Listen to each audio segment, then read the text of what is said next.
জীবন ও সম্পর্ক নিয়ে স্বস্তি ও শান্তি পাওয়া যায় এরকম একটি দর্শন বলি।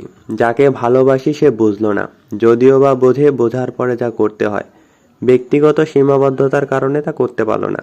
সেই উপলব্ধি কিংবা অভিজ্ঞতা থেকে আজকের দিনে সিদ্ধান্তে পৌঁছে বারবার মনে হচ্ছে সেই বোঝার চেয়ে না বোঝা বহুগুণ ভালো। যে বোঝা বুঝেও বোঝার ফলে কার্যকরী পদক্ষেপ নিতে ব্যর্থ।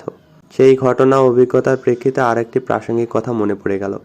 না জেনে না বুঝে করা ভুল, যদিও বা ক্ষমার যোগ্য, সংশোধনের যোগ্য, সহানুভূতি পাওয়ার সম্ভাবনা রাখে, কিন্তু জেনে বুঝে অভ্যাসবশত কিংবা ব্যক্তিগত সীমাবদ্ধতার কারণে পদক্ষেপ নিতে না পারাটা তুলনামূলক ক্ষমা পাওয়ার, সংশোধনের উদ্দেশ্যে সহানুভূতি পাওয়ার যোগ্যতা রাখে না।